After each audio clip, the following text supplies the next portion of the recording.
සම්බුදු සරණයි ශ්‍රද්ධා බුද්ධ සම්පන්න සදහැවත් ඔබ හැම දෙනාටම.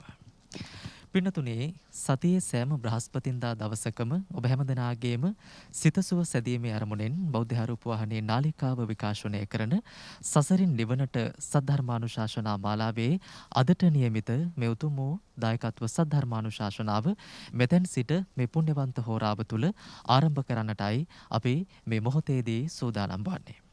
පින්නතුනේ දේශනා පැවැත්වීම වෙනුවෙන් අප සිදු කළා වූ ගෞරවනීය ආරාධනාව පිළිගෙන බෞද්ධ රූප වාහිනියේ මැදිරි පරිශ්‍රයට වැඩම කරන්නට යෙදුණු කහපොළ ශ්‍රී සද්ධර්මාරාම මහා විහාරය මරදන් කල්ල කරුණාගල චිත්ත විවේකාරාමයේ යන උබේ මහා විහාරාධීශවර කම්මට්ටානාචාර්ය පූජනීය තපෝවනයේ අරිය දජ පින්වත් ස්වාමින් වහන්සේ අපි හැම දෙනාම එක්ව සියල්ලන්ට ප්‍රථමව සාදුනාද පවත්වමින් ධම් සභා මණ්ඩපයට පිළිගනිමු. සාදු සාදු සාදු. සදහැවත්නි අද මෙතුම් වූ සද්ධර්මානුශාසනාව සඳහා සදැහැති බැතිබර පුණ්‍යකාමී දායකත්වයේ ගනිමින් කටයුතු කරනවා නම්බර 104 පළමුවන පටුමග රබර්වත්ත පාර ගංගොඩවිල නුගේගොඩ ලිපිනෙහි පදිංචි බරක ජයතිස් සහ කෝකිලා ගුණසේකර යන පින්වත් දෙපළ ප්‍රධාන පැමිණ සිටින පින්වතුන් පිරිස විසින් විශේෂයෙන්ම උන් දෙපළගේ ආදරණීය පුතුණුවන් වන භූපති ජයතිස් පුතුණුවන්ගේ ජන්මදිනයට ආශිර්වාද කිරීමේ ආරමුණින් සමන්ත චක්කවාලේසු අත්‍රා ගච්ඡන්තු දේවතා සද්ධම්මං මුනි රාජස්ස සුනන්තු සග්ග මොක්කදං ධම්මස්සවන කාලෝ අයං බදන්තා ධම්මස්සවන කාලෝ අයං බදන්තා ධම්මස්සවන කාලෝ අයං බදන්තා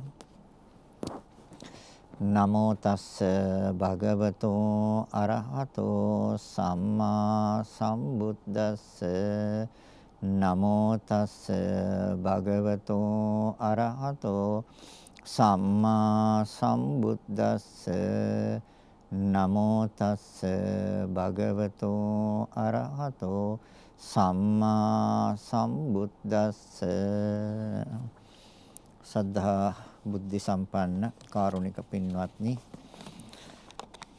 බෞද්ධ ආරූපවාණිය හරහා ලෝකය පුරා විසිරුවා හරින ධර්මදේශනා මාලාව සසරින් නිවනට කියන මාතෘකාව යටතේ දේශනා කරනු ලබන ඒ ධර්මදේශනා මාලාවේ තවත් එක් ධර්මදේශනාවක් සඳහා පින්බර දායකත්වය පළවෙනි පටුමග 104න් 4 ඒ පළවෙනි පටුමග රබර්වත්ත පාර ගංගොඩවිල නුගේගොඩ ලිපිනේ පදිංචි භරත ජයතිස්ස කෝකිලා ගුණසේකර දියණියගේ පුතු භූපති ජයතිස්ස දරුවාගේ පින්වත් ජන්මදිනය 2022 ජනවාරි මාස 15 වෙනි දිනට යෙදී තියෙනයිම ජන්මදිනයේ නිමිත්තෙන් මෙම ධර්ම දානමය පින්කම ඉන්ද්‍රාණි ගුණසේකර මිත්තණිය විසින් පැවැත්වීමට කටයුතු සලසලා තියෙනවා.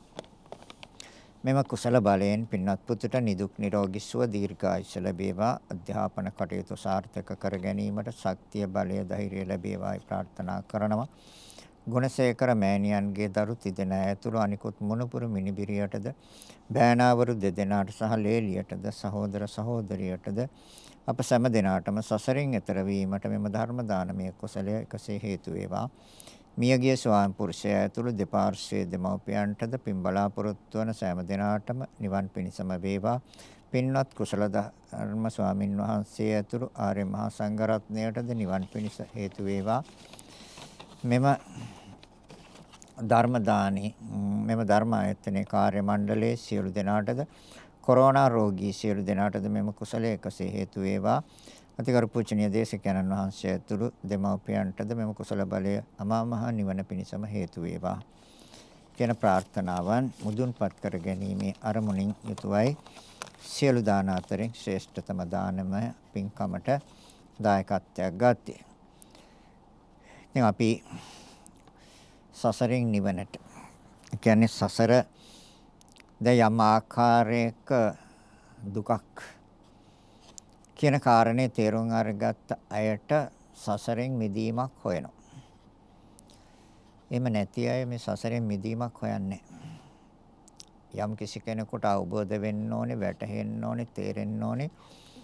මේ ප්‍රවෘත්තිය කියන්නේ සංසාර ප්‍රවෘත්තිය රූප වේදනා සංඥා සංකාර විඥාන කියන පහේ පැවැත්ම දුකයි කියලා. නැවැත්ම සැපයි කියලා. හටගැන්ම දුකයි කියලා, නොහටගැන්ම සැපයි කියලා. ප්‍රවෘත්තිය දුකයි කියලා, අප්‍රවෘත්තිය සැපයි කියලා. එහෙම තේරුම් ගත්ත කෙනෙකුට එයා සසරින් මිදීමේ මඟ හොයනවා. මේ ප්‍රවෘත්තියෙන් නිදහස් වීම, පැවැත්මෙන් නිදහස් වීම. ඒකට තියෙන්නේ එකම ධර්මයයි ලෝකේ. ඒ ධර්මයේ දේශනා කළේ ලෞතර බුදුරජාණන් වහන්සේ. ඒ තථාගතයන් වහන්සේ දේශනා කරපු ධර්මය අනුගමනය කිරීමෙන් විතරමයි මේ සංසාර ප්‍රවෘත්තිය නවත්තන්න පුළුවන්, වෙන කිසිම ක්‍රමයක් නැහැ. උපන් දිනයකට ආශිර්වාද ලබා ගන්න පුළුවන්, අපල කරදර බාධක උපද්‍රව කියන ඒවා නැති කර ගන්න පුළුවන්. ඒ සියලු දේවල් తాවකාලික වශයෙන් හරි යම් කාලයකට හරි ඉවත් කර ගන්න පුළුවන් එකම ධර්මයක් ලෝකේ තියෙනවා. ඒකට කියන්නේ කුසල ධර්මය, කුසල කර්මය. කුසල කර්මයට පුළුවන්කම තියෙනවා අකුසල කර්මයේ විපාක යටපත් කරන්න. වෙන කිසිම ශක්තියකට, කිසිම බලවේගයකට, වෙන කිසිම කෙනෙකුට ඒවා ඈත් කරන්න, ඒවා ඉවත් කරන්න, ඒවා නැති කරන්න පුළුවන් జగතේ ලෝකේ නැහැ. එක ක්‍රමයක් තියෙනවා. ඒ තමයි පින්කම්. කුසල කර්ම. ඒ තුලින් පුළුවන් අකුසල කර්ම වල විපාක යටපත් කරන්න. උපන් දිනයක් එදෙන්නේ අවුරුද්දකට එක දවසයි. එවැනි දවසක මෙවැනි පින්කමක් සිද්ධ කරගත්තාම ඒක මුළු වසරටම අවුරුද්දටම ආශිර්වාදයක්.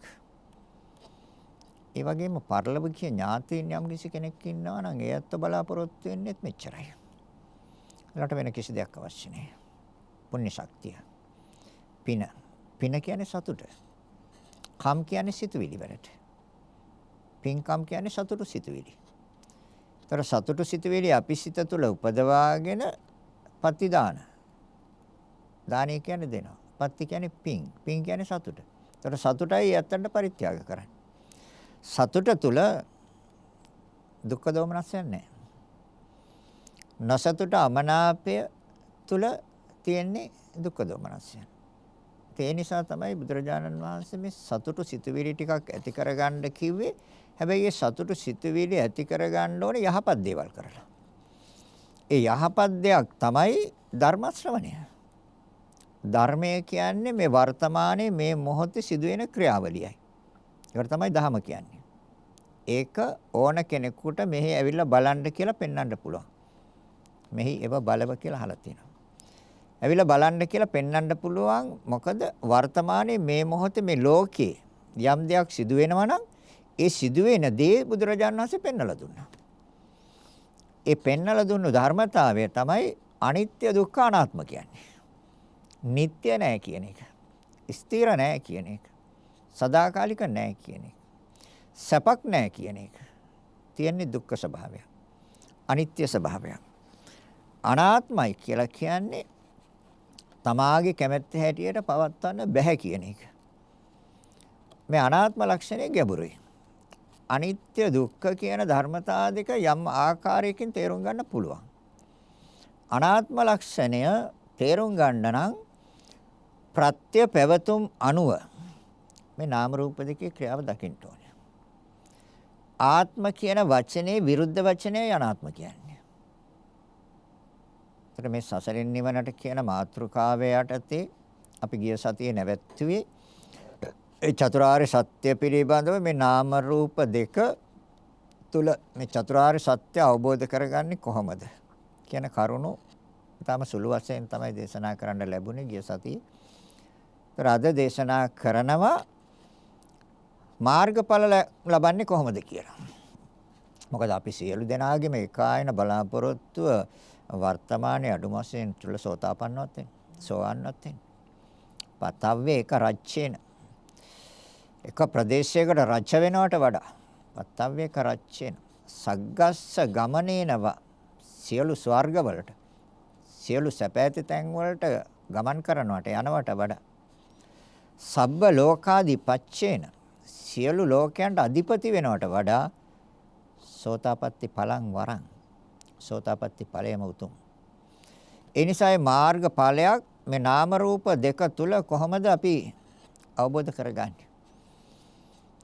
මොකද වර්තමානයේ මේ මොහොතේ බණ කියන මග මේ ආධ්‍යාත්මික ශරීරය තුල ක්‍රියාත්මක වෙන්නේ නාම රූප දෙකක්. බණ අහන මේ සියලු දෙනාගේමත් ශරීර කූඩු තුල ක්‍රියාත්මක වෙන්නේ නාම රූප දෙකක්. පුච්චලයක් නැහැ. සත්‍යයක් නැහැ. ජීවෙක් නැහැ. ඒ සම්මුති ලෝකේ එහෙම කතා කරාට බෙදපුවාම හම්බෙන්නේ. එහෙනම් නාම රූප දෙක තුල තමයි අපි චතුරාර්ය සත්‍ය අවබෝධ කරගන්න තියෙන්නේ. නාම රූප දෙක තුල මගඵල මාර්ගඵල ලබන්න තියෙන්නේ නාම රූප දෙක තුලින්. ඒතර මේ නාම රූප දෙක තුලිනුත් අපි නාමයෙන් තමයි මේ සියල්ල දැනගන්නේ දැකගන්නේ. රූපයට කිසි දෙයක් දැනගන්න දැකගන්න බෑ. මනසින් තමයි සියලු දේ දැනගන්නෙත් දැකගන්නෙත්. එහෙනම් මාර්ගඵල කියන එක දැනගන්නෙත් දැකගන්නෙත් නාමයෙන්. හැබැයි ඒ සඳහා රූපේ උපකාර කරනවා.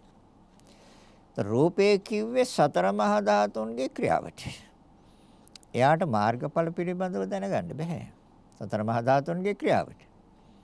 එයාට චතුරාර්ය සත්‍ය පිළිබඳව දැනගන්න දැකගන්නත් බෑ. හැබැයි එයා උපකාරයක් කරනවා. දැන් වාඩි වෙලා ඉන්න බණ කියන මම මේ සතර මහා ධාතු වාඩි කරලා තියෙනවා. බණ කියන්නේ මනස උපකාර කරගෙන. මනස තමයි ප්‍රධාන වෙන්නේ. බණ අහන්නෙත් එහෙමයි. මොකද සිතටනේ මේ ධර්මයේ වැටහෙන්නේ. ඉතින් සිතින් අපි අවබෝධ කරගත්ත ධර්මය තමයි අපි දේශනා කරන්නේ. ඔයත් අවබෝධ කරගන්නේ සිතින්. එහෙනම් අපි අහලා තියෙනවා අපි දන්නවා හොඳට අහලා තියෙනවා විෂයාකාර ආත්ම දිට්ඨියක් ගැන.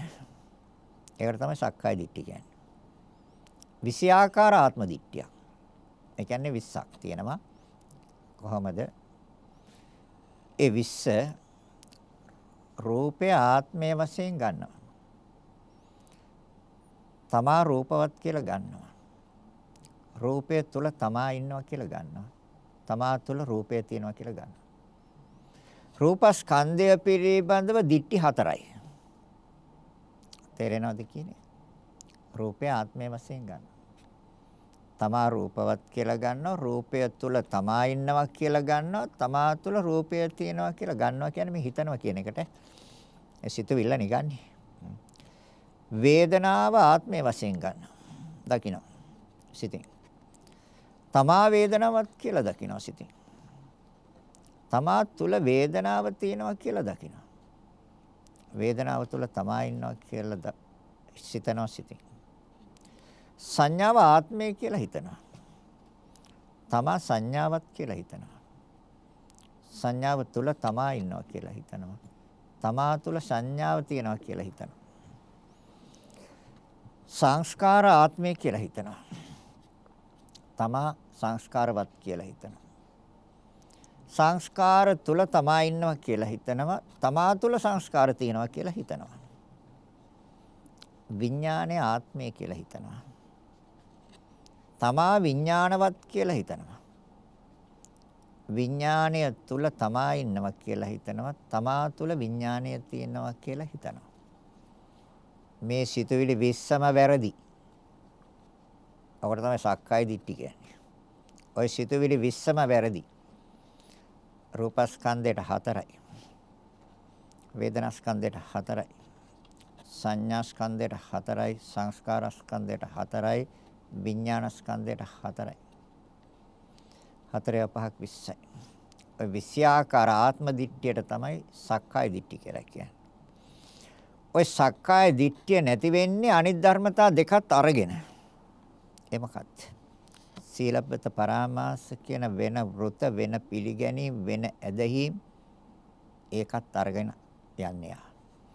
ඒ වගේම විචිකිච්ඡාව, සැකය, අවිශ්වාසය, විමතිය. ඔය සංයෝජන තුන අයින් කළොත් වර්තමාන භවයේ එයා චුල්ල සෝතාපන්නයි. සෝවන්. එයාට අපාය බය නැහැ. එයාට තිරිසන් ලෝකේ, പ്രേත ලෝකේ බයක් නැහැ. ඒ සියල්ල අවසන්. එහෙනම් දැන් ඒ කියන්නේ ආත්මය කියන එක දිට්ඨියක්. ඒ ආත්මය කියන්නේ ඒ දිට්ඨිය නැති කරගන්නේ කොහොමද? ආත්ම දිට්ඨිය නැති කරගන්න නම් නාම රූප ධර්මයන් තමාගේ වශයෙන් පවතින්නේ නැති බව අවබෝධ කරගන්න ඕනේ. මේ නාම රූප ධර්මයක් හෝ නාම ධර්ම මේකම ධර්මයක් නාම රූප ධර්මයක් තමාගේ වශයෙන් පවතින්නේ තමාගේ කැමැත්ත හැටියට පවතින්නේ නැහැ කියන එක අවබෝධ කරගත්තොත් ආත්ම දිට්ඨිය අයින් වෙනවා. ආත්ම දිට්ඨිය අයින් වෙනකොට අනාත්ම ලක්ෂණය ප්‍රකට වෙන්න ඕනේ. මොකද ආත්මය කියන වචනයට විරුද්ධ වචනයයි අනාත්ම කියන්නේ. බුදුරජාණන් වහන්සේ දේශනා කරන්නේ ආත්මයක් නැහැ කියන එක. ආත්මයෙන් ශුන්‍යයි කියන එක. හිස්. ආත්මයක් නැහැ. අනාත්මයි කියන එකනේ දේශනා කරන්නේ. එහෙනම් අපි අනාත්ම ලක්ෂණය ප්‍රකට කරගන්න ඕනේ. ඒතොර දැන් මේ මග්ගමග්ග ඥාන දර්ශන විසුද්ධියේදී අනිත්‍ය දුක්ඛ අනාත්ම. මොකද අපි ගිය සතියේ කිව්වා ඥාන දර්ශන විසුද්ධියට යනකම් අරිහත්ත්වයට යනකම්ම මෙතන ඉඳලා යම් කිසි කෙනෙක් සිහි කරනවා නම් මෙනෙහි කරනවා නම් නැවත නැවත අනුපස්සනා කරනවා නම් කරන්න තියෙන ධර්මතා තුනයි. ඒ තමයි අනිත්‍ය වශයෙන් මෙනෙහි කරන්න ඕනේ, දුක්ඛ වශයෙන් මෙනෙහි කරන්න ඕනේ, අනාත්ම වශයෙන් මෙනෙහි කරන්න ඕනේ. නিত্য සංඥාව සිතෙන් සහ මුලින් මැකෙනකම්ම අනිත්‍ය සංඥාව මෙනෙහි කරන්න ඕනේ.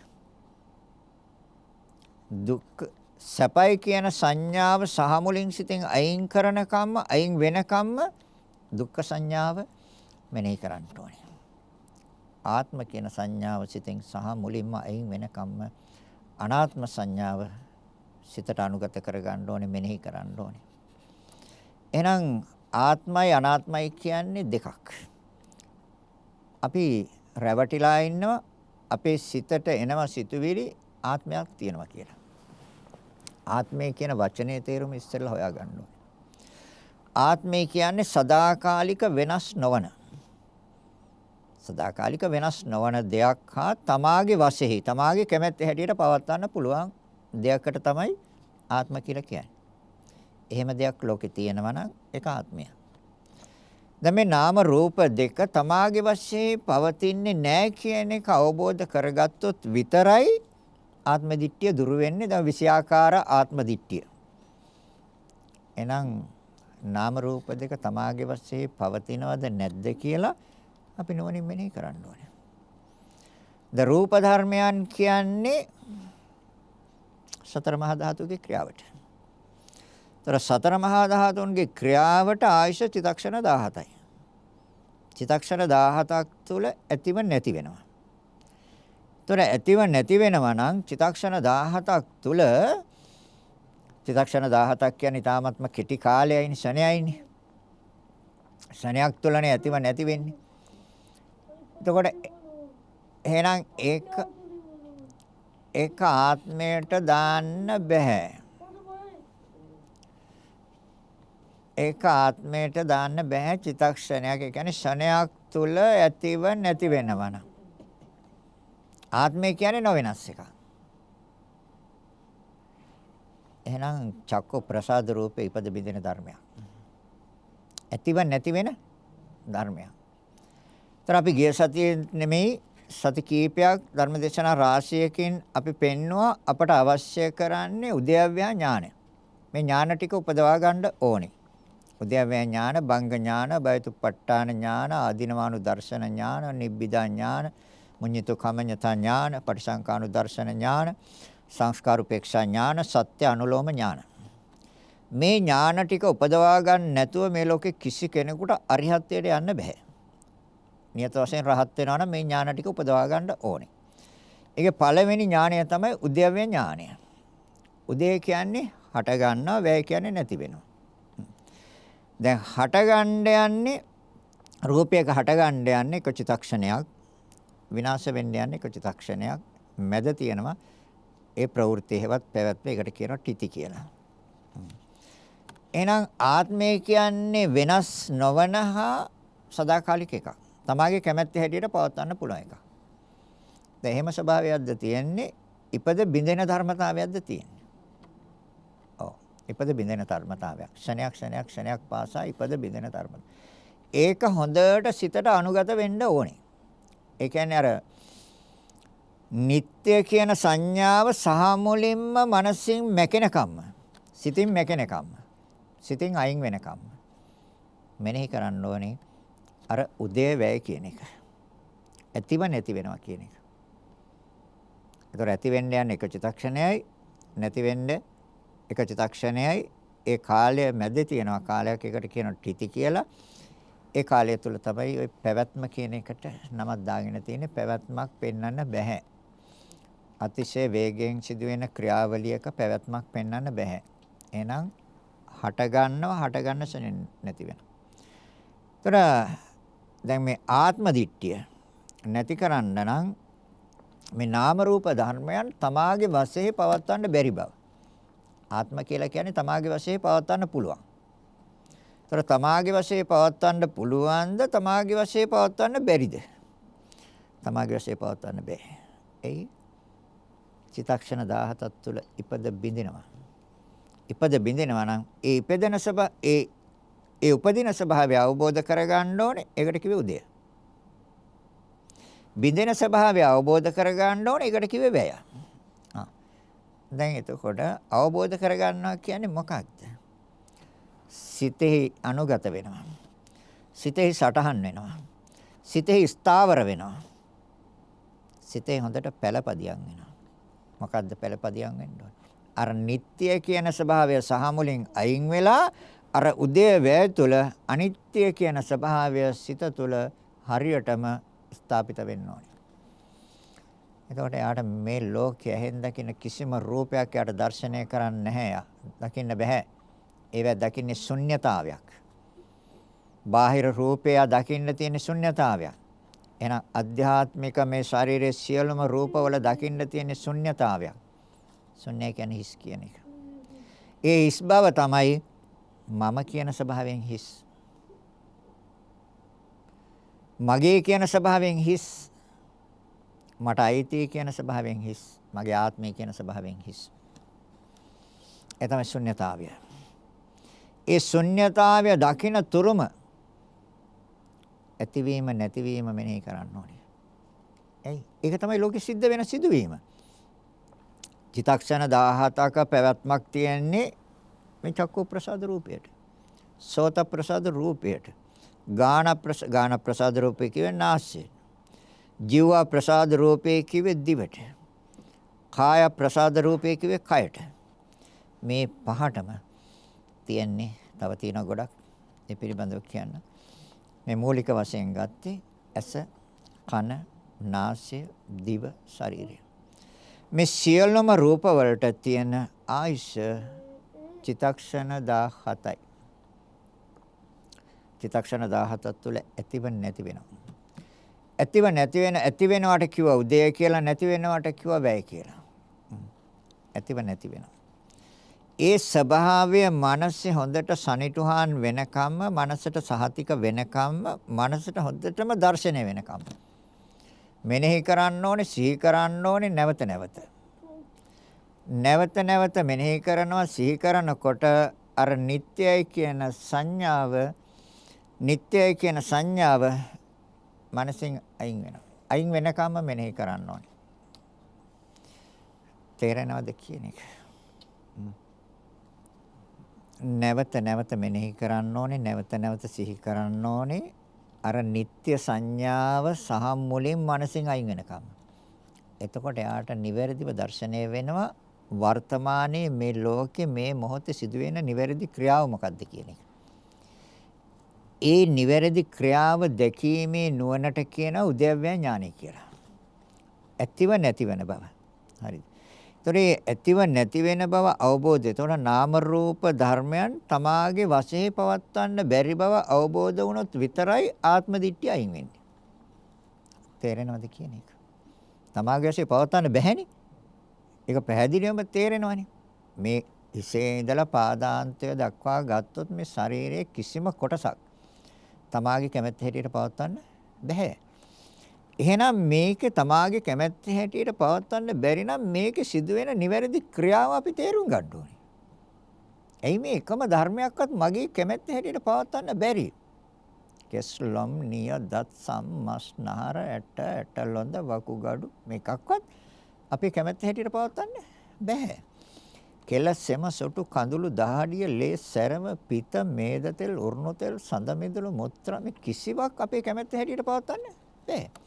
එහෙනම් අපේ කැමැත්ත හැටියට පවත්වන්න බැරි නම් මෙතන සිදුවෙන නිවැරදි ක්‍රියාව අපි මොකද්ද කියලා හොයන්න ඕනේ. මොකද්ද මෙතන සිදුවෙන්නේ? එතකොට මේ කොටස් වල ක්‍රියාවක් නෙමෙයි මෙතන තියෙන්නේ. කොටස් ටිකක් තියෙනවා. කොටස් වල ඒ කොටස් නිස්පාදනය කරලා තියෙන්නේ, සකස් කරලා තියෙන්නේ සතර මහා ධාතුන්ගෙන්. එතකොට සතර මහා ධාතුන්ගේ ක්‍රියාවලියක් නේ තියෙන්නේ. එතකොට ඉපද බින්දින්නේ සතර මහා ධාතු. තේරෙනවද? සතර මහා ධාතුන් ඉපද බින්දින්නේ. එතකොට අපි සිතට අනුගත කරගන්න ඕනේ. සිතේ සටහන් වෙන්න ඕනේ. සතර මහා ධාතු ඉපද බින්දිනවා. උදේ තියෙන්නේ පඨවි ධාතුවේ. වැය තියෙන්නේ පඨවි ධාතුවේ. උදේ කියන්නේ හට ගන්නවා. වැය කියන්නේ නැති වෙනවා. එතකොට ආපෝ ධාතුවේ උදේ තියෙන්නේ. ආපෝ ධාතුවේ වැය තියෙන්නේ. තේජෝ ධාතුවේ උදේ තියෙනවා. තේජෝ ධාතුවේ වැය තියෙනවා. වායෝ ධාතුවේ උදේ තියෙනවා. වායෝ ධාතුවේ වැය තියෙනවා. මේ ස්වභාවය සිතට හොඳට සහතික වෙන කම්ම නැවත මෙනෙහි කරන්න ඕන. එක මෙනෙහි කරන්නේ කොහොමද? පැත්තකට වෙලා ඉඳලා හොඳට සිතෙන් පඨවි ධාතුව ඉපද බින්දෙනවා. ආපෝ ධාතුව ඉපද බින්දෙනවා. තේජෝ ධාතුව ඉපද බින්දෙනවා. වායෝ ධාතුව ඉපද බින්දෙනවා. මේක නෙමෙයිද සිදුවෙන ක්‍රියාවලිය? ඔක තමයි සිදුවෙන ක්‍රියාවලිය. ක්‍රියාවක් තියෙන්නේ මේකේ. එයි බුදුරජාණන් වහන්සේ පැහැදිලිව දේශනා කළා මහණෙනි ක්‍රියාවක් තියෙනවා දුකක් තියෙනවා. ඊට වඩා දෙයක් නැහැ. එහෙනම් අපි හොයලා අපි සනාත කරගන්න ඕනේ. අපි සහතික කරගන්න ඕනේ. අපි මේ ගැටලුව විසඳ ගන්න ඕනේ. ක්‍රියාවක් සහ දුකක් විතරද තියෙන්නේ වෙන දෙයක් නැද්ද? සත්‍ය වශයෙන්ම වෙන දෙයක් නැහැ. ඒ තමයි ධර්ම අවබෝධය කියන්නේ. ක්‍රියාව මේ ධර්මතා පහේම තියෙන ක්‍රියාවක්. රූපස්කන්ධයේ ක්‍රියාවක් තියෙන්නේ. වේදනාස්කන්ධයේ ක්‍රියාවක් ස්පර්ශ ප්‍රත්‍යයෙන් හටගන්නේ. සංඥාස්කන්ධයේ ක්‍රියාවක් තියෙන්නේ. ස්පර්ශ ප්‍රත්‍යයෙන් හටගන්නේ. සංස්කාර ස්කන්ධයේ ක්‍රියාවක් තියෙන්නේ. ස්පර්ශ ප්‍රත්‍යයෙන් හටගන්නේ. විඥාන ස්කන්ධයේ ක්‍රියාවක් තියෙන්නේ නාම රූප ප්‍රත්‍යයෙන් හටගන්නේ. ඒ ප්‍රත්‍ය නොවුනොත් ඒ ඉදිරි ධර්මයේ හටගන්න බෑ. එහෙනම් අපි මේ ක්‍රියාව පිළිබඳව සිතට අනුගත කරගන්න ඕනේ. ක්‍රියාවේ ස්වභාවය අනුගත කරගන්න ඕනේ සිතට. සටහන් කරගන්න ඕනේ. ඒ ක්‍රියාවේ ස්වභාවය නිවැරදිව සිතට සටහන් කරගත්තාම, සනිටුහන් කරගත්තාම, අනුගත කරගත්තාම දකින්නේ වර්තමානයේ මේ මොහොතේ සිදුවෙන ක්‍රියාදාමයයි. ඒ තමයි ධහම. ඒ තමයි ධහම. ඒකයි මේ ධහම නොපෙනෙන එකක් නෙමෙයි, පේන්න තියෙන දෙයක්. දැකලා නිවැරදිව අවබෝධ කරගන්න එකක්. එහෙනම් ආත්ම ස්වභාවයෙන් ශුන්‍යයි. හිස් ආත්මයට දාන්න බෑ. ඒක කොහොමද අපි සනාත කරගන්නේ? තමාගේ වශයෙන් පවත්වන්න බැරි බව තේරුම් ගන්න ඕනේ. ඒකම අපි ඒකට විරුද්ධ දේ අපි ප්‍රකට කරගන්න ඕනේ. ආත්මය කියන වචනයට විරුද්ධ එක තමයි අනාත්මයි කියන එක. ඒතර අනාත්ම වෙන්නේ කොහොමද? ඒ කියන්නේ ආත්මයි කියන්නේ තමාගේ කැමැත්ත හැටියට පවත්වන්න බෑ. ස්ථිර එකක්. එහෙනම් අනාත්මයි කියලා කියන්නේ ප්‍රත්‍යයට අනුරූපව. ඒ කියන්නේ ප්‍රත්‍ය අනුව පැවතුම් ඇති බව අවබෝධ වුණොත් අනාත්ම ලක්ෂණය ප්‍රකට වෙනව නැත්නම් ප්‍රකට වෙන්නේ නැහැ. ප්‍රත්‍ය අනුව පැවතුම්. දැන් එතකොට ප්‍රත්‍ය අනුව පැවතුම් හොයන්න ඕනේ අපි. මොකටද? අනාත්ම ලක්ෂණය ප්‍රකට කරගන්න. දැන් විෂයාකාර ආත්ම දිට්ඨිය කඩන්න නම්, සෝවාන් වෙන්න නම් අපි අර ආත්ම දිට්ඨිය, ආත්මය කියන්නේ වැරදි සිතවිල්ලක්. දිට්ඨි කියන්නේ ඒකයි වැරදි. එතකොට ඒ වෙනුවට අපි නිවැරදි එක සිතට අනුගත කරගන්න ඕනේ, සිතට සටහන් කරගන්න ඕනේ. ඒ තමයි අනාත්ම ලක්ෂණය. දැන් නිට්ටයයි කියන එකේ වචනේ විරුද්ධ වචනේ අනිත්‍යයි කියන එකනේ. සැපයි කියන එකේ විරුද්ධ වචනේ දුකයි කියන එකනේ. එහෙනම් ආත්මයි කියන වචනේ විරුද්ධ වචනය අනාත්මයි. බුදුරජාණන් වහන්සේ දේශනා කරේ අනාත්මයි කියන එක. ආත්මයක් නැහැ. අනාත්මයි. එහෙනම් ඒ ලක්ෂණය අපි ප්‍රකට කරගන්න ඕනේ. ඒක අපි අවබෝධ කරගන්න ඕනේ. ඒක වටහා ගන්න ඕනේ. ඒ අනාත්ම ලක්ෂණය ප්‍රකට කරගන්න නම් ප්‍රත්‍යානුව පවතින බව දකින්න ඕනේ. එතකොට තමයි ආත්මය කියන එක හිස් දෙයක් හැටියට තේරුම් ගන්න. එහෙනම් අනාත්ම ලක්ෂණය කොහොමද ප්‍රකට කරගන්නේ? ප්‍රත්‍ය පැවතුම් අනුව. චක්කු ප්‍රසාද රූපයේ ප්‍රත්‍ය පැවතුම් අනුවද තියෙන්නේ? සදාකාලික ස්ථිර වෙනස් නොවන දෙයක් හා තමාගේ කැමැත්ත හැටියටද තියෙන්නේ? තමාගේ කැමැත්ත හැටියට නෙමෙයි තියෙන්නේ. ස්ථිර වශයෙන් තියෙන එකක් නෙමෙයි. එහෙනම් ප්‍රත්‍යානුව පැවතුම් කියන ධර්මතාවය අපි සිතට අනුගත කරගන්න ඕනේ. එතකොට ප්‍රත්‍ය කියන එක අපි අවබෝධ කරගත්තාම අපට සමුදාය සත්‍ය ප්‍රකට වෙනවා. සමුදාය සත්‍ය ප්‍රකට වෙනවා. එතකොට ප්‍රත්‍ය දැක්කහම ප්‍රත්‍ය කියන්නේ උපකාර ධර්මය. උපකාර ධර්මය චිතක්ෂණ 17ක් තුළ ඇති වෙන නැති වෙන ධර්මතාවයක්. එතකොට උපකාර කරන ධර්මතාවය මේ චක්කු ප්‍රසාද රූපයට වර්තමානයේ කම්ම චිත්ත ඍතු ආහාර කියන ප්‍රත්‍ය හතරයි. සෝත ප්‍රසාද රූපයට වර්තමානයේ ප්‍රත්‍ය කම්ම චිත්ත ඍතු ආහාර කියන ධර්මතාවයයි. කන කියන වචනය මනසින් අයින් වෙනවා. සතර මහා ධාතුන්ගේ ක්‍රියාව කියන එක මනසට අනුගත වෙනවා. ඒතොර සතර මහා ධාතුන් අපේ සිතට හරියටම අනුගත වෙලා නම් අපි මේ දකින්නේ කණක් නෙමෙයි පඨවි ධාතුවේ ඉපද බිඳීමක්. ඒක නෙමෙයිද සිද්ධ වෙන්නේ. කණක් පවතිනවද? එහෙම නැත්නම් පඨවි ධාතුව ඉපද බිඳිනවා, ආපෝ ධාතුව ඉපද බිඳිනවා, තේජෝ ධාතුව ඉපද බිඳිනවා, වායෝ ධාතුව ඉපද බිඳිනවද? ওই ධර්මතා හතර ඉපද බිඳිනවා. කණක් නෑ. ඒ ධර්මතා හතරේ පරිවාර හතරක් තියෙනවා. ඒ ධර්මතා හතරට පරිවාර හතරක්. වර්ණයක් තියෙනවා. ගන්ධයක් තියෙනවා. රසයක් තියෙනවා.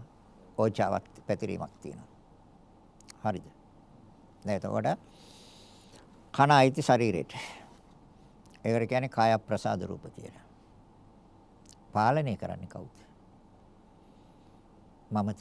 මම නම් ආත්මයි. මම හොඳට මතක තියාගන්න මම නම් ඒ කියන්නේ මගේ කැමැත්ත හැටියට නේ නේද? මම නම් ආත්මයි. මමද පාලනය කරන්නේ. මම පාලනය කරනවා නම් මේක හැීමක් කවදාවත් චුට්ටක්වත් අඩු වෙන්න දෙන්නේ නැහැ. මේ පෙනීම මම චුට්ටක්වත් අඩු වෙන්න දෙන්නේ නැහැ. පාලනය කවුද එහෙනම්? පාලනේ ජීවිත ඉන්ද්‍රිය රූපෙන්. ජීවිතය කියන්නේ ප්‍රවෘත්තිය පැවැත්ම. ඉන්ද්‍රිය කියන්නේ අධිපති. ඉන්ද්‍රිය කියන්නේ අධිපති. ජීවිතය කියන්නේ පැවැත්ම. අධිපති. රූප කියන්නේ සතර මහා ධාතු. එතකොට මේ කන, ඇස, නාසය, දිව, ශරීරය මේ ඉන්ද්‍රියන් පාලනය කරන්න අධිපති කෙනෙක් ඉන්නවා. කවුද? කර්මයයි. දැන් එතකොට ප්‍රත්‍යානුව නෙමෙයිද පැවැත්ම තියෙන්නේ? එතකොට ප්‍රත්‍ය ඒ කියන්නේ උපකාරයට අනුව නෙමෙයිද? උපකාරය සතර මහා ධාතු පරිවාර හතරයි. වර්ණ, ගන්ධ, රස, ඕජා 8යි. අයිති ශරීරයට මට අයිතියක් නැහැ. ශරීරයත් එක්කනේ සම්බන්ධ කන ඇස. එතකොට ශරීරයට සම්බන්ධ එකට කියන්නේ කාය ප්‍රසාද රූප කියලා. පාලනය ජීවිත ඉන්ද්‍රිය රූපෙන්. ජීවිතය කියන්නේ පැවැත්ම, ප්‍රවෘත්තිය, ඉන්ද්‍රිය කියන්නේ අධිපති. ඒ සතර මහා ධාතුන්ට බලයක් තියෙනවා. ඒ බලය තමයි අර බුදුරජාණන් වහන්සේ දේශනා කරන්නේ මහා භූත හතර නිසා පවතිනා උපාදාය රූප 24ක්. ତර මහා භූත හතර බලවත් කළා එවලා තියෙනවා කර්මයෙන්. ඒක තවත් පැහැදිලි කරනවා නම් ප්‍රතිසන්දියත් එක්ක ප්‍රතිසන්දි විඥානයත් එක්ක රූප කලාප 30ක් පහළ වෙන බව දන්නවද? ප්‍රතිසන්දි විඥානයත් එක්ක රූප කලාප 30ක් යුක්තාණුවේ වෙනස් කරන්න පුළුවන්. ආවගේ ගර්භාෂයනේ අපි ආවේ. ගර්භාෂයෙන්නේ අපි ආවේ. ඒක ජලාබුජනේ. ତොර මේ එනකොට ප්‍රතිසන්දි විඥාණයට එන්නේ කර්ම වේගයත් එක්කනේ. කර්මයක් එක පැරලි නානේ කර්ම වේගයත් එක්කනේ.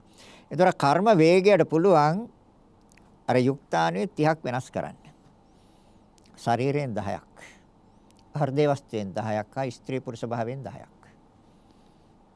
ඒ නිසා තමයි අම්මටයි තාත්තටයි ඉන්ද්‍රියන් හොඳට සම්පූර්ණව තියෙනවා දරුවාංග විකලයි. තේරෙනවද? අම්මටයි තාත්තටයි අසනීප නැහැ. දරුවා උප්පත්තියේ ඉඳලම හෘදේ වස්තුව දුර්වලයි. රූප කලාප 10ක් එතනින් වෙනස් කරලා. ශරීරයෙන් 10ක් වෙනස් කරලා. භාව රූප වලින් 10ක් වෙනස් කරන්න පුළුවන්. අම්මයි තාත්තයි හොඳ දෙමව්පියෝ දෙන්නෙක්. දරුවා නපුංසකයි. කවුද හැදුවේ මේවා? කවුද වෙනස් කෙරුවේ? ඒක තමයි ජීවිත ඉන්ද්‍රිය රූපේ.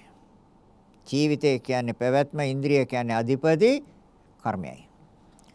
දැන් එහෙනම් දැන් මගේ කැමැත්ත හැටියටද මේවා සිද්ධ වෙන්නේ? මේකක්වත්. එහෙනම් ආත්මයේද? හරි. ඒතර ප්‍රත්‍ය පැවතුම් අනුවද?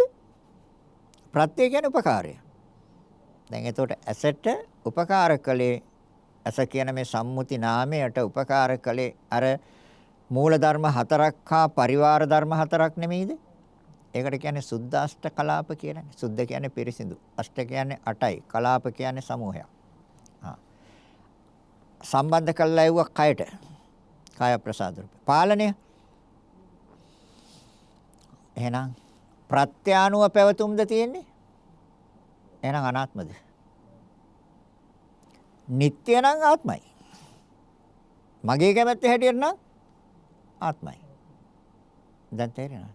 මේ සක්කාය දිට්ඨිය කඩන හැටි කියන්නේ මෙන්න මෙතෙන් තමයි මේ සක්කාය දිට්ඨිය කැඩෙන්නේ. මෙතෙන් කඩා ගන්න පුළුවන්.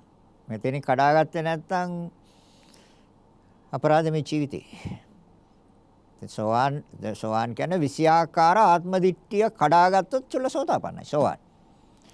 දැන් එතකොට ඇස කියන ධර්මතාවය, චක්ක ප්‍රසාද රූපේ කියන ධර්මතාවය ආත්මයේ වශයෙන් මින් ඉදිරියටත් අපි ආත්මයේ වශයෙන් සිතනවද?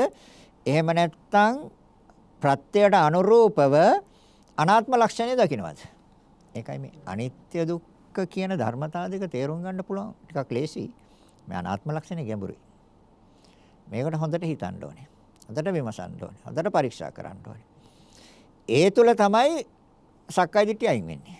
අනාත්ම ලක්ෂණය ප්‍රකට වුණේ නැත්නම් කවදාවත් සක්කාය දිට්ඨිය කඩන්න බෑ. සෝවන් වෙන්න බෑ. එහෙනම් අපි දැන් අනිත්‍ය කියන එක අපිට සාමාන්‍ය මේ ලෝකයේදී ඇස් දෙක අරලා බලපුවම පේනවා. කනෙන් අහන ශබ්ද ශරණයෙන් නැති වෙනවා. ඒතකොට අපිට මේ අනිත්‍ය පිළිබඳව අපිට පැහැදිලි. ඒතකොට දුකයි කියන එකත් අපිට දැන් හොඳට පැහැදිලි. ඒතකොට මේ ඉපදීම දුකයි කියන එක, ජරාව දුකයි කියන එක තේරෙනවා ඕන කෙනෙකුට තේරෙනවා.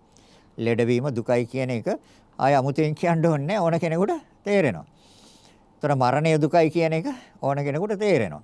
ශෝකය දුකයි කියන එක, කනගාටුව දුකයි කියන එක, හැඬීම දුකයි කියන එක, වැළපීම දුකයි කියන එක, ප්‍රිය පුච්චලයන්ගෙන් වෙන් වෙන්න සිද්ධ වුණොත් දුකයි කියන එක, අප්‍රිය පුච්චලයන් එක්ක එකතු වෙන්න සිද්ධ වුණොත් දුකයි කියන එක, කැමති දේවල් නොලැබෙනවා නම් දුකයි කියන එක, අකමැති දේවල් ලැබෙනවා කියන එක දුකයි කියන එක අමුතෙන් කියන්න ඕනේ.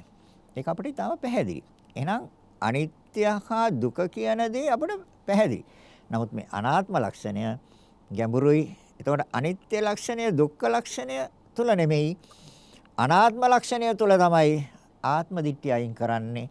ආත්ම දිට්ඨිය අයින් කළොත් විතරයි සෝවාන්. එහෙම නැත්නම් මම අර කිව්වනේ රූපය ආත්මය වශයෙන් ගන්නවා. තමා රූපවත් කියලා ගන්නවා. රූපය තුල තමා ඉන්නවා කියලා ගන්නවා. තමා තුල රූපය තියෙනවා කියලා ගන්නවා. තමා කියලා කතා කරනකොටම ආත්ම දිට්ඨියට වැටිලා ඉවරයි. තමා කියලා කතා කරනකොට කෙනෙක් ගැනනේ කතා කරන්නේ. ඒ කෙනෙක් නැහැනේ මෙතන. තියෙන්නේ මොකක්ද? නාම රූප දෙක අනිත්‍ය දුක්ඛ අනාත්ම ස්වභාවයක්. එහෙම නෙමෙයිද තියෙන්නේ? නිවැරදිව දකින්න.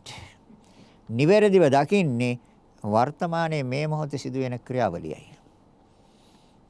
පැහැදිලිද කියන එක. එහෙනම් ඇස කියන එක ආත්මයේ වශයෙන් ද රූපයට අයිති කොටස් ටික ඉස්සෙල්ලා පැහැදිලි කරන්න බෑ. මොකද දැන් අපි පසුගිය සතියේ පෙන්නලා දුන්නා චතුරාර්ය සත්‍යයත් පෙන්නලා දුන්නා. දැන් චතුරාර්ය සත්‍යයත් ඔන්න තව ටිකක් කියන්න. දැන් මේ අනිත්‍ය දුක්ඛ අනාත්ම කියන ධර්මතා තුන තුල අපි චතුරාර්ය සත්‍යයත් අවබෝධ කරගන්න ඕනේ. සෝවන් වෙන්නත් ඕනේ. තේරෙනවද? මොකද මේ මග්ගමග්ග ඥාන දර්ශනයේ විසුද්ධියේ ඉඳලා අරිහත්ත්වයට යනකම්ම තියන්නේ ওই ධර්මතා තුන මෙනෙහි කරන්න. අනිත්‍ය දුක්ඛ අනාත්ම වශයෙන්. එහෙනම් අර ප්‍රත්‍ය ධර්මය. ඒතර ප්‍රත්‍ය කියන්නේ උපකාර ධර්මය. ඒතර කන කියන එක නිෂ්පාදනය කරන්න නම් ප්‍රධාන ධර්ම 4ක් හා පරිවාර ධර්ම 4යි.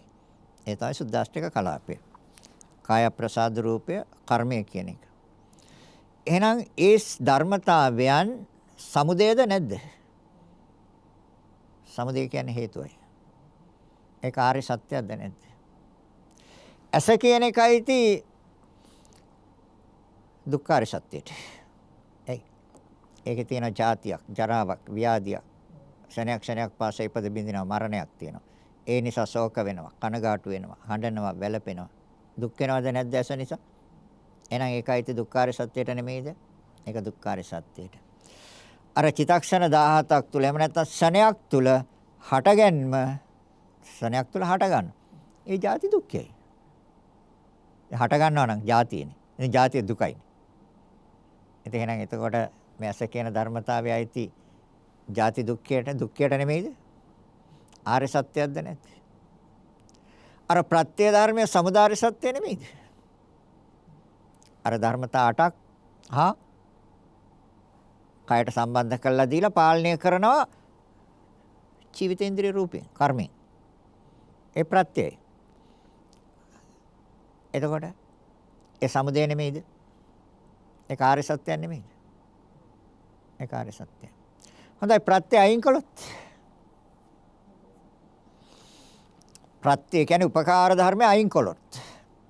ඒ කියන්නේ සුද්දාෂ්ටක කලාපය අයින් කරනවා.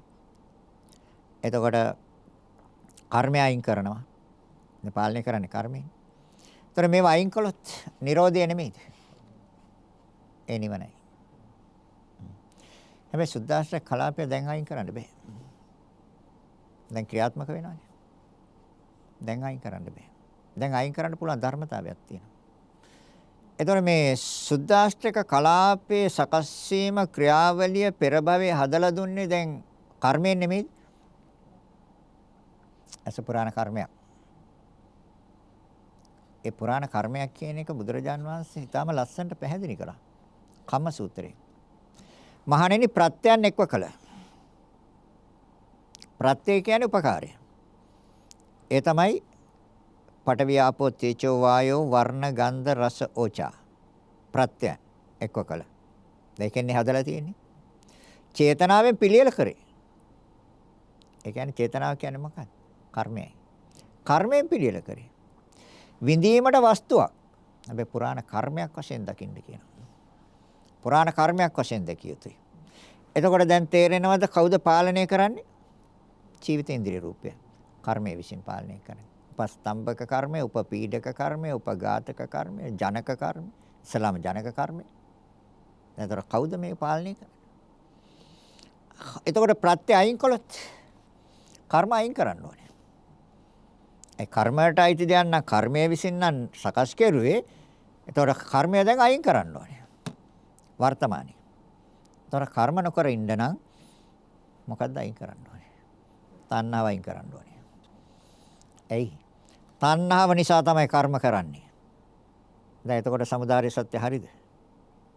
ඒ පැත්තෙන් බැලුවා සමුදය ආර්ය සත්‍යයක්ද නැද්ද? හරි. එතකොට දැන් ප්‍රත්‍ය ඒ කියන්නේ හේතුව දුන්නේ නැත්තම් ක්‍රියාව නවතිනවද නැද්ද? ඒ තමයි නිවන. Nirodha. මාර්ගය. අරියෂ්ඨාංගික මාර්ගය. ලෞකික පැත්ත නෙමෙයි. මේ කතා කළේ මේ මෙනෙහි කළේ මෙච්චර වෙලා කතා කරේ ලෝකෝත්තර පැත්ත. අරියෂ්ඨාංගික මාර්ගයේ ලෝකෝත්තර පැත්තයි මේ අපි කතා කරන්නේ. ඒ කියන්නේ සසරින් මිදීම පිණිස නම් ඒක ලෝකෝත්තරයි. සසරත් එක්කනම් කතා කරන්නේ සංසාර ප්‍රවෘත්තියට සම්බන්ධ කරලා නම් කතා කරන්නේ ඒක ලෞකික සම්මාදිට්ඨිය. අපි කතා කරන්නේ ශ්ලෝකෝත්තර පැත්ත සසරින් එතර වීම පිණිස. මාතෘකාවට අදාළව දේශනා කරන්න එපේ. මාතෘකාව මොකක්ද? සසරින් නිවනට. එහෙනම් දැන් පැහැදිලිද එතකොට? එහෙනම් අනාත්ම ලක්ෂණය. එතකොට එහෙනම් රූපය ආත්මය වශයෙන් ගන්නවද? අනාත්ම වශයෙන් ආත්මය කියන මෙච්චර කාලයක් පැවති සිතේ සටහන සිතුවිල්ල සිතින් මකලා සිතින් අයින් කළා සිතින් ඉවත් කරලා ඒ වෙනුවට අනාත්මයි කියන ලක්ෂණය ප්‍රකට කරගන්න ඕනේ. ඒතර අනාත්ම ලක්ෂණය ප්‍රකට වෙන්නේ කොහොමද? උපකාරයට අනුව පවතින බව අවබෝධ වුණොත් විතරයි. දැන් උපකාරයට අනුව නෙමෙයිද පැවැත්ම තියෙන්නේ. උපකාරයට අනුවයි. මොකද්ද උපකාරය? සුද්දාෂ්ටක කලාපයේ උපකාරය. ඒක චිතක්ෂණ 17ක් තුල ඉපද බින්දිනව වෙනුවට නාම ධර්ම දෙකක් හා රූප ධර්ම දෙකක් උපකාරයි. ප්‍රත්‍යයයි. එයි. මේක චිතක්ෂණ 17ක් තුල ඉපද බින්දිනවනේ. ඉතින් බින්දිනව වෙනුවට කම්ම චිත්ත කියන දෙකයි. නාම ධර්ම දෙකයි. සීත උෂ්ණ හා ආහාර කියන ධර්මතා දෙකයි. වර්තමානයේ ප්‍රවෘත්තියට මේ ධර්මතා හතරයි. පෙර සංසාරේ කරගෙන ආපු කර්ම ශක්තියෙන්. ඒතර කර්ම ශක්තිය අවසන් නම් එහි ප්‍රවෘත්ති අවසන්. එයා තරුණ වයසේදී වෙන්න පුළුවන්. ඇහැක් අන්ධයි. දෙකම අන්ධයි. යම් කිසි අනතුරක් වෙලා මාක් කර වෙලා දැස් අන්ධ වෙනවා. දැන් ඒතර පාලනය මගේද? තමාට පාලනය කරන්න පුළුවන් නම් ආත්මයි. දැන් පාලනය කරේ ජීවිතේන්ද්‍රිය රූපෙන්නේ. ඒ කියන්නේ කර්මයෙන්. එතකොට ජීවිතේන්ද්‍රිය රූපෙන් පාලනය බුදුරජාණන් වහන්සේ මරණය ඊටාම පැහැදිලිව දේශනා කළා. දැන් ඔයාලා හිතාගෙන ඉන්නේ මරණය මොකක් කියලාද? අවුරුදු 60ක් 70ක් ජීවත් වෙලා මැරුණා. ජීවිත උපච්ඡේදක මරණයයි මරණය. ජීවිත ඉන්ද්‍රිය උපච්ඡේදක මරණයයි මරණය. ඒ මොකද්ද? මං කියවනේ දැන් ඉස්සෙල්ලා ජීවිතය කියන්නේ පැවැත්මනේ. ඉන්ද්‍රිය කියන්නේ අධිපතිනේ. ඒතොර ඒ කියන්නේ කර්මයනේ. ඒතොර ජීවිතේ ඉන්ද්‍රිය උපච්ඡේදක. කර්මයට නැවත උපදවන්න බෑ. අර මං ඉස්සෙල්ලා කියවනේ කම්ම චිත්ත නාම ධර්ම දෙකක් හා රූප ධර්ම දෙකක්. ඒතොර කර්මයෙන් නැවත උපදවන්න බෑ. ජීවිත ඉන්ද්‍රිය කියන්නේ කර්මයයි උපච්ඡේදක කර්මයට නැවත මේ රූප කලාප උපදවන්න බෑ ශක්තිය නැහැ. එයාගේ පුණ්‍ය ශක්තිය අවසන්. පෙර කර්ම ශක්තිය අවසන්. එහි කර්ම ශක්තිය. අනිත් ශරීරයේ අනිකුත් ධර්මතාවයන්ට ආයුෂය තියෙනවා. දැන් තේරෙනවද? එයාව ඝාතනය කළේ නෑ S2 ඝාතනය කළා. ආත්මද අනාත්මද? දැන් තේරෙනවද? ගැඹුරුයි. ගැඹුරුයි. S2 ඝාතනය කළා. ඒ කියන්නේ එයාගේ පෙර කර්ම ශක්තිය ඉවරයි. ජීවිත ඉන්ද්‍රිය උපච්ඡේදක මරණය. මේක තමයි මරණය. ඒතර S2 ක්‍රියාව සාමුලින් නැවැත්තුවා. එයාට එතන ඉඳලා ඒ කර්ම වලින් ඒ ඇසේ ප්‍රවෘත්තියට කර්ම සකස් කරන්න බෑ. කර්මය අවසන්. ඇයි? පෙර භවයේ කාගේ හරි දැස් වලට ගැහුව ඇසිඩ්. ගහලනේ. තේරෙනවනේ? දැන් හරියට ඒ වයස වෙනකොට යම් අනතුරක් වෙලා අන්ධ කළා. කර්ම ශක්තිය ඉවරයි. කවුද ඒක නැවැත්තුවේ? ජීවිතේන්ද්‍රිය උපච්ඡේදක මරණයයි මරණය. ඒ මරණය දැසේ.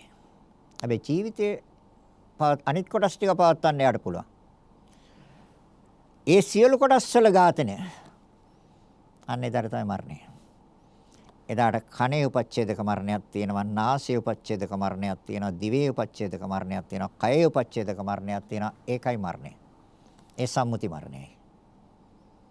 ආත්මද අනාත්මද එතකොට? දැන් ආත්ම දිට්ඨිය අයින් වෙන්න ඕනේ සෝවන් වෙන්න.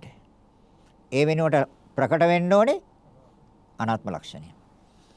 දැන් මේ එකක් විතරයි පැහැදිලි කරේ. ධර්මදේශන අවසන් කරන්න. කාලය ඇවිල්ලා.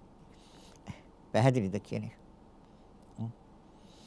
එහෙනම් සෝත ප්‍රසාද රූපය. ඒකත් ආත්ම වශයෙන් නේ ගන්න. තමාගේ කැමැත්ත හැටියට පවත්වන්න පුළුවන් කියලා. එහෙම නැත්නම් නිට්ටයයි කියනවනේ. දැන් නිට්ටයද? අනිත්‍යයි. ඒතර මේ කණේ ප්‍රවෘත්ති සැපටයි තියකද්ද දුකටයි තියකද්ද? ඔහේ ප්‍රවෘත්ති දුකයි. ඒ ඔගේ තියෙනවා જાතියක්. හරි චිත්තක්ෂණ 17ක් තුළ ඇතිව නැති වෙනවනේ. ඉතින් ಜಾති දුක්ඛයක් නේ තියෙන්නේ.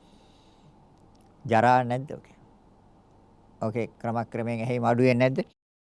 ව්‍යාධි එහෙම හැදුනේ නැද්ද ඔකට? හැදෙන්නෙත් නැද්ද?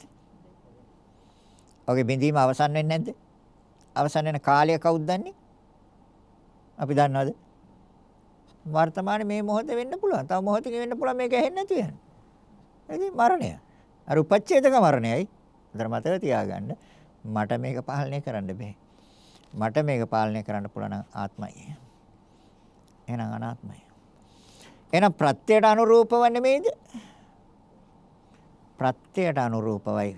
ඒ කියන්නේ උපකාරයට අනුරූපව කියන එකම සිතට සනිටුහා නොනොත් අනාත්ම ලක්ෂණය ප්‍රකට වෙනවා. ඒ නැති තාක්කල් ආත්මයට දානවා. ආත්මයට දාලා පරීක්ෂා කරනවා. ආත්මයට දාලා මෙනෙහි කරනවා. ආත්මයට දාලා මෙනෙහි කරන තාක්කල් සක්කාය දිටි. අනාත්ම ලක්ෂණය ප්‍රකට කරනවද? සක්කාය දිට්ඨියෙන් අයින් වෙනවා. සත්‍ය මොකද්ද? නිට්ටයයි ස්ථිරයි සදාකාලිකයි කියලා අරගෙන තමාගේ වශයෙන් පවත්වන්න පුළුවන් කියන ඒ සිතුවිල්ලද සත්‍ය? එහෙම නැත්නම් ප්‍රත්‍යයට අනුරූපව උපකාරයට අනුරූපව පවතින බව එකද සත්‍ය? ආයක තමයි දැකලා තේරුම් ගන්න කියන්නේ. මේ ධර්මය දැකලා තේරුම් ගන්න මනසින් දකින්නවා මේක. මනසින් අවබෝධ කරගන්නවා. එතකොට චතුරාර්ය සත්‍යයක් තියෙනවද? අනිත්‍ය දුක්ඛ අනාත්ම තුල තියෙනවා. චතුරාර්ය සත්‍යයක් තියෙනවා අනිත්‍ය දුක්ඛ අනාත්ම. එහෙනම් මාර්ගඵලත් ලබන්න පුළුවන්ද? පුළුවන්. පුළුවන් ලබන්න. අඩු වශයෙන් සෝවාන් වෙන්න. එහෙනම් අනිත්‍ය දුක්ඛ අනාත්ම වශයෙන් මෙනෙහි කරනවා කියන්නේ නිවැරදිව දකිනවා කියන එක නෙමෙයිද? ඒක තමයි බෞද්ධ දර්ශනය කියන්නේ. ඒක තමයි බුදුදහම කියන්නේ. එතකොට දැන් අපි කිව්වා නාස්‍ය. හොඳයි. දැන් නාස්‍ය ආත්ම වශයෙන් ගන්නවද? ආත්මය කියන්නේ තමාගේ කැමැත්ත හැටියට පවත්වන්න පුළුවන්. නිට්ටයයි ස්ථිරයි. දැන් එහෙමනේ හිතන්නේ. දැන් එහෙම එකක්ද තියෙන්නේ? නැහැ. ප්‍රත්‍යානුව පැවතුම්ද තියෙන්නේ.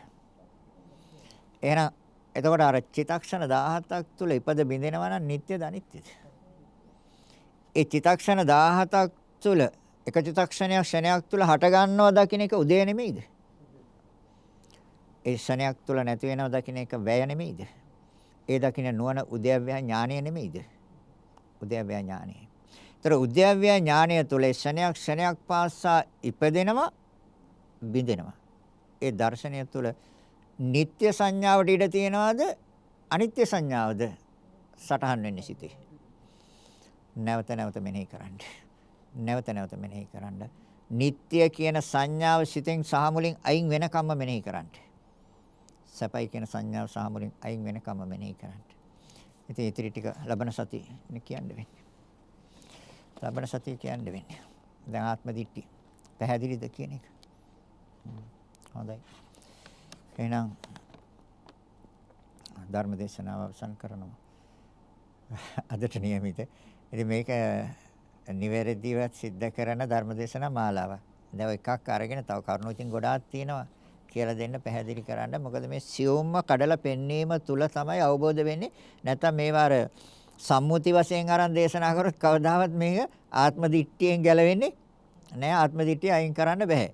අර පරමාර්ථ වශයෙන් කඩලා බෙදලා වෙන් කරලා ඒකේ හේතු ඒකේ මූල ධර්ම ඒවා ක්‍රියාත්මක වෙන්නේ කොහොමද? ඒ ක්‍රියාත්මක වීම සඳහා කවුද ආධාර කරන්නේ, උපකාර කරන්නේ කියන ධර්මතාවයන් නිවැරදිව පැහැදිලිව පෙන්වලා දුන්නාම තමයි ආත්ම දිට්ඨිය අයින් වෙන්නේ. දැන් එතකොට දැන් අපි තියනවා නේද? රූපය ආත්මය වශයෙන් ගන්න. තමා රූපවත් කියනවා. තමා රූපවත් කියවත් හරියද? තමෙක් ඉන්නවද මේක ඇතුලේ? හරිද? රූපය තුල තමා ඉන්නවා කියනවා. නැත්නම් තමා තුල රූපය තියෙනවා කියලා. තථාගතයන් වහන්සේ හතරම ප්‍රතික්ෂේප කරනවා. ඔය දිට්ඨියක් ඕක. ඔක වැරදිව දැකීම. මෙන්න ක්‍රියාව. නිවැරදිව සිද්ධ වෙන ක්‍රියාව. නිවැරදිව දකිනවා. එතකොට නිවැරදිව දැක්කද සම්මා දිට්ඨිය. ඒ නිවැරදි දර්ශනයටයි සම්මා දිට්ඨිය කියන්නේ. ඒ සම්මා දිට්ඨිය ලෞකික නෙමෙයි. අනිත්‍ය දුක්ඛ අනාත්ම වශයෙන් නිවැරදිව දැකලා චතුරාර්ය සත්‍යයත් ඒකට සම්බන්ධ කරලා මාර්ගඵලත් ඒකට සම්බන්ධ කරලා ඒ මාර්ගඵල අවබෝධයත් එක්ක එනවනම් ඒක ලෞකිකයිද? ඒක ලෝකෝත්තරයි. කාම ලෝක, රූප ලෝක, අරූප ලෝක කියන ත්‍රිවිධ ලෝකෙම ඈතර කරනවා ඒක. එහෙනම් සසරින් නිවනට බණ කිව්වේ. පැහැදිලිද කියපු ටික? මම ධර්ම දේශනාව අවසන් කරනවා. 104න් 4 ඒ පළවෙනි පටු මගරබර රත්පාර ගංගොඩ විලනුගේ ගොඩ ලිපිනේ පදිංචි ಭಾರತ ජයතිස්ස කෝකිරා ගුණසේකර දියණියගේ පුතු භූපති ජයතිස්ස දරුවාගේ පින්වත් ජන්මදිනය 2022 ජනවාරි 15 වෙනි දිනට යෙදී තියෙනවා. එම දිනේ නිමිත්තෙන් මම ධර්ම දානමය පින්කම ඉන්ද්‍රාණි ගුණසේකර මිත්තනිය විසින් පැවැත්වීමට කටයුතු සලසලා තියෙනවා. මෙම කුසල බලයෙන් පින්වත් පුතුට නිදුක් නිරෝගී සුව දිගාසිරි ලැබේවා, අධ්‍යාපන කටයුතු සාර්ථක කර ගැනීමට ශක්තිය බලය ධෛර්යය ලැබේවායි ප්‍රාර්ථනා කරනවා. ගුණසේකර මෑණියන්ගේ දරු තිදෙනා ඇතුළු අනිකුත් මුණුබුරු මිනිබිරියටද බෑනාවරු දෙදෙනාට සහ ලේලියටද සහෝදර සහෝදරියටද අප සෑම දෙනාටම සසරෙන් එතර වීමට මෙම ධර්ම දානමය කුසලයකසේ හේතු වේවා. මියගිය ස්වාමි පුරුෂය ඇතුළු දෙපාර්ශ්වයේ දෙමව්පියන්ටද පින් බලාපොරොත්තු වෙන සෑම දෙනාටම නිවන් පිණිසම වේවා. පින්වත් කුසල ධර්ම ස්වාමින් වහන්සේ ඇතුළු ආර්ය මහා සංඝ රත්නයටද නිවන් පිණිස හේතු වේවා. මෙම ධර්ම දානේ මෙම ධර්මායතනයේ කාර්ය මණ්ඩලයේ සියලු දෙනාටද කොරෝනා රෝගී සියලු දෙනාටද මෙම කුසලයකසේ හේතු වේවා. අතිගරු පූජනීය දේශකයන්න් වහන්සේ ඇතුළු දෙමව්පියන්ටද මෙම කුසල බලය අමා මහ නිවන පිණිසම හේතු වේවා. ඒ අරමුණු ඒ ආකාරයෙන්ම ඉෂ්ට සිද්ධ වේවා කියන මෛත්‍රී සහගත සිතින් පුණ්‍යානුමෝදනා සිද්ධ කරනවා. මෙතෙක් රැස් කරගත් අනන්ත අප්‍රමාණ පුණ්‍ය ශක්තියින් ඒ නම් සඳහන් කළ නොකළ පරලෝසපත්‍යම් ඥාතියද්ද ඒ සියලු දෙනාට මේ පින් අනුමෝදන් කරනවා. පින් අනුමෝදන් වීමෙන් සුවපත් වේවා. ඒ සෑම කෙනෙක්ම උතුම් වූ නිවනින්ම සැනසෙත්වා කියලා ඉදම් මේ ඥාතීන හෝතු කියන ගාථාවන් කියන්නේ. රැස් කරගත් අනන්ත අප්‍රමාණ පුණ්‍ය ශක්තියින් මේ උපන් දිනයේ සමරණ අයට සුබ උපන් දිනයකට ආශිර්වාද ප්‍රාර්ථනා කරනවා. අනික සියලු දෙනාටමත් ධර්මයේ ශ්‍රවණය කරපු ලක්වාසී ලෝකවාසී සියලු දෙනාටත් උනුරුවන්ගේ ආශිර්වාදය ලැබේවා. ඒ සියලු දෙනාගේ ජීවිතවලට යහපතක් වේවා, සිතක් වේවා, සාන්තියක්ම වේවා, නිදුක් නිරෝගී සුවපත් භාවයේ තිර ජීවනය දීර්ඝායු සම්පත් සැලසේවා. ඒ සඳහා මේ උතුම් පුණ්‍ය ශක්තිය ආශිර්වාදයක්ම වේවා කියලා හිතාගෙන සාදු කියන්නේ. දෙවියන්ට පින් දෙමු. ආකාසට්ඨා ච බුම්මට්ඨා දේවානාගා මහිත්‍තිකා පුඤ්ඤන්තං අනුමෝදි චිරන් රක්ඛන්තු ලෝක සාසනං. ආකාසට්ඨා ච බුම්මට්ඨා දේවානාගා මහිත්‍තිකා පුඤ්ඤන්තං චිරන් රක්ඛන්තු දේශනං. ආකාසට්ඨා ච බුම්මට්ඨා දේවානාගා මහිත්‍තිකා පුඤ්ඤන්තං අනුමෝදි චිරන් රක්ඛන්තු මං පරන්ති. අවසාන වශයෙන් රැස් කරගත් අනන්ත අප්‍රමාණ පුණ්‍ය ශක්තියින් ඔබ අප සෑම දිනාටම මේ සංසාර දුකෙන් නිදහස් වීම පිණිසම හේතු වාසනා වේවා කියලා හිතාගෙන සාදු කියන්නේ. සෑම දිනාටම ආශිර්වාද කරනවා. අභිවාදන සීලිස්ස නිච්ඡං වත්තාපචායිනෝ චත්තාරෝ ධම්මා වඩ්ඩಂತಿ ආයුවන්නෝ සුඛං බලං ආයුරාෝග්‍ය සම්පatti සග්ග සම්පatti මේවත අතෝ නිබ්බාන සම්පatti ඉමිනාතේ සමිජ්ජතු.